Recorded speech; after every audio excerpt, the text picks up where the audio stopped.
Bienvenue pour ces actus de ce vendredi 7 mai, des actus tournées cette semaine vers les enfants.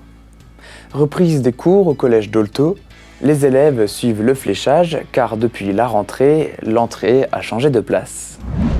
Les préinscriptions dans les accueils périscolaires sont ouvertes, tous les villages, toutes les écoles proposent une possibilité d'accueil.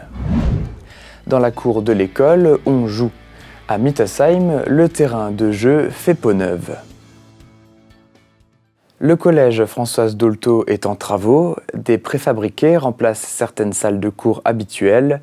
C'est la nouveauté pour cette reprise des cours.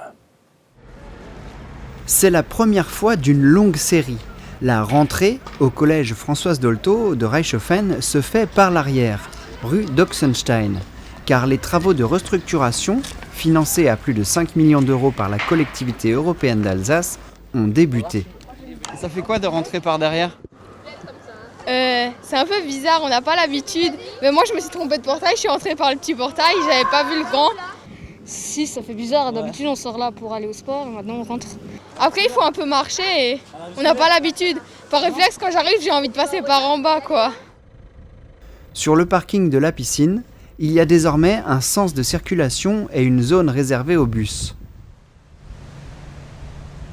Tout le monde aura le temps de s'habituer à ce fonctionnement puisqu'il sera en place pour toute la durée des travaux, soit approximativement 2 ans. Les professeurs ont déménagé leurs affaires des salles de classe. Le bâtiment C se vide. La vie scolaire et la salle des professeurs ont été déplacées et il n'y a plus de salle de permanence. La rentrée coïncide avec les premiers cours dans les préfabriqués. C'est comment les cours là-dedans ? Il fait un peu froid. Après, je pense qu'en été, il va faire vraiment chaud. Mais c'est assez bien, c'est assez petit. Mais moi, personnellement, j'aime bien. Ça va, c'est bien. Il fait un petit peu chaud dedans. Autre aménagement pour les travaux moins perceptibles, les récréations sont décalées entre les 6e, 5e et les 4e, 3e, car la surface est réduite. Un fonctionnement mis en place à cause de la Covid, mais qui va continuer. Les grands ne retrouveront pas un fonctionnement normal, mais ils espèrent bien voir le résultat des travaux un jour. Je viendrai quand même aller le voir parce que je serai plus là, je serai au lycée, voire même je ferai déjà mes études, mais je viendrai quand même aller voir aux portes ouvertes ou des choses comme ça parce que j'ai hâte quand même de voir à quoi ça va ressembler. Gérer les emplois du temps des enfants est un vrai casse-tête, une charge mentale souvent pour les mamans. Il faut jongler entre les trajets, les horaires. Heureusement, à la rentrée prochaine, de nouvelles solutions sont proposées. Avec la création des périscolaires à Dambach, Rothbach-Hofwiller et un nouvel accueil pour les maternelles à Gundershofen, maintenant, toutes les communes de la communauté de communes du pays de Niederbronn ont potentiellement un accueil pour les élèves de 3 à 11 ans. Mais pour ouvrir, il faut un minimum de 12 enfants et donc il faut les préinscrire. Pour cela, les parents ont jusqu'au 15 mai. Le dossier et un simulateur de calcul sont sur le site ccpiniederbronn.fr. Le dossier est très simple à remplir. En fait, il faut le télécharger sur le site de la communauté de communes, le remplir et le renvoyer à l'adresse dont il est marqué en bas du dossier. Après, c'est vrai que c'est pas compliqué à remplir, mais il faut vraiment respecter les dates parce qu'au-delà des dates, on ne prendra plus les dossiers ni les demandes. Et puis nous, il faut qu'on puisse les traiter avant la commission qui aura lieu le 27 mai puisque c'est une commission d'admission qui traite les préinscriptions. Et suite à cette commission, on acceptera ou on n'acceptera pas les dossiers.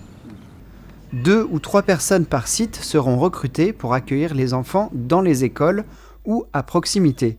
Il n'y a pas de nouveau bâtiment.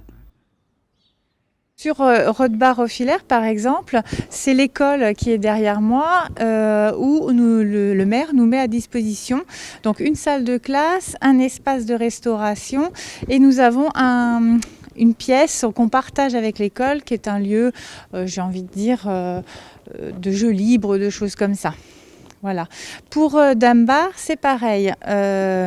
L'école maternelle, il y avait ce local qui était possible de partager avec l'école. Donc nous sommes passé sur cette idée-là de partager la salle d'évolution et la salle de classe pour pouvoir accueillir les enfants sur le temps périscolaire. Et pour Gundershofen maternelle, donc nous avons une salle de classe maternelle qui nous est mise à disposition par la commune, où effectivement il y a un grand espace pour accueillir une trentaine d'enfants. Et par contre, la restauration se passera à l'ancienne école. Et donc on a un espace qui est mis à notre disposition pour aussi de la liaison chaude pour la restauration du midi. Les enfants pourront venir à midi et après l'école jusqu'à 18h30. C'est vrai qu'il y a beaucoup de familles qui nous ont posé la question de savoir si on pouvait ouvrir jusqu'à 18h30. Des familles qui travaillent sur Haguenau ou sur Strasbourg, c'est vrai que 18h c'est quand même très tôt. Et pour revenir de Strasbourg ou de Haguenau, des fois c'est un peu juste.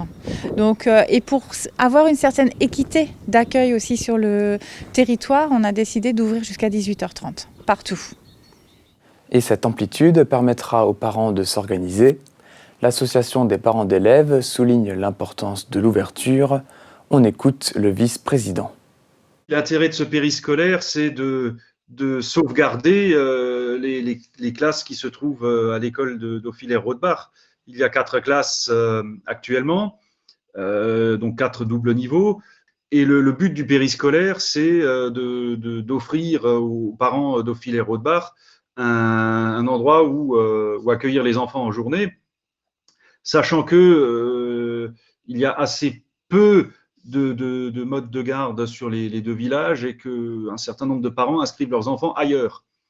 Donc l'idée du périscolaire, c'est de garder les enfants sur Aufvillers-Rodbach et de sauvegarder les 4 classes, parce que si ce périscolaire ne voit pas le jour, à court terme, on risque une fermeture. On reste à l'école avec ce sujet. Une aire de jeu est un élément incontournable des cours de récréation. À Mittersheim, le terrain est prêt, de nouvelles structures sont installées. L'aire de jeu de Mittersheim va avoir une nouvelle jeunesse. Au courant du mois d'avril, les employés communaux retroussent leurs manches pour aménager la zone située dans la cour de l'école. Dans un premier temps, les jeux et la surface amortissante ont été enlevés et la dalle en béton cassée pour répondre aux nouvelles réglementations. Ensuite, il a fallu définir l'implantation des nouveaux jeux. L'ancienne aire comprenait un tunnel, une balançoire et un agrès à ressort. Suite à un appel auprès des différents fournisseurs, la structure principale a été achetée. À cela s'ajoute un tourniquet. Coût global de l'ensemble de l'aire de jeu, environ 7 000 €. Un montant cofinancé par l'association des parents d'élèves, l'école, l'inter-association et les mairies de Mittersheim et Utenhofen. Ça a été important pour nous parce qu'en fait d'abord ça part d'une demande des parents. C'est les parents finalement en arrivant à l'école qui finalement on constate que les agrès qu'on utilise ils datent un petit peu. Ils ont mis un petit peu ça sur le tapis, ils l'ont soumis à la directrice d'école qui en a parlé finalement au conseil d'école et puis de fil en aiguille on a tous voulu en fait participer à ça et nous association qui existons depuis depuis août 2019, c'était franchement si on participait à un projet, il fallait que ça soit celui-là.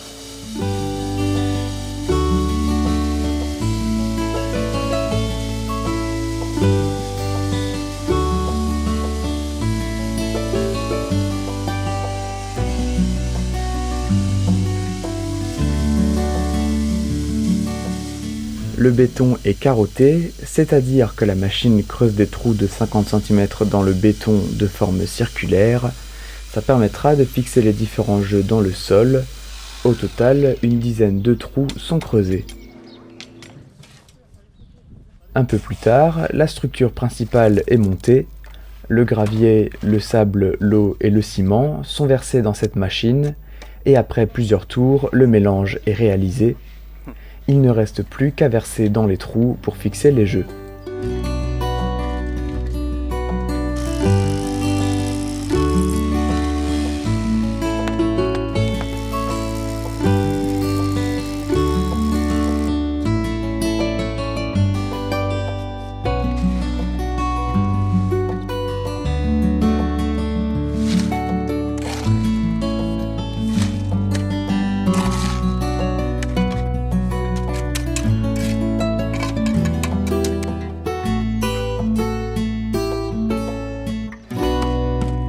Les employés communaux sont 3 à se répartir les tâches.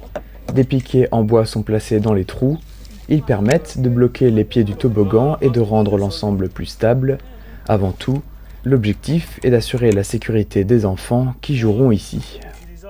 C'est très réglementé et donc après, en fait, aux alentours du 7 mai, il y aura un contrôle qui sera réalisé par une société, une expertise, puisque après, vous avez des enfants qui vont être dessus, donc forcément, il faut qu'on soit hyper attentif à l'utilisation du matériel et donc vous avez comme des dalles en fait amortissantes avec une certaine épaisseur qui accueillent les chutes des enfants en fonction de la hauteur d'un agrès, donc c'est vraiment, faut vraiment faire attention aux moindres détails. La cabane est la seule structure qui devrait rester. Elle sera vérifiée pour voir si elle correspond aux normes actuelles. Le tourniquet a été installé tout comme le panneau et les dalles amortissantes ont été posées sur toute la surface. Elles sont encore fixées entre elles et les derniers coups de balai sont passés. Désormais, il faut attendre l'expertise. Si tout est conforme, les enfants de l'école pourront utiliser l'aire de jeu très prochainement. Merci d'avoir suivi ces actus. Dans un instant, une nouvelle interview de la semaine avec les amis de la Vasembourg.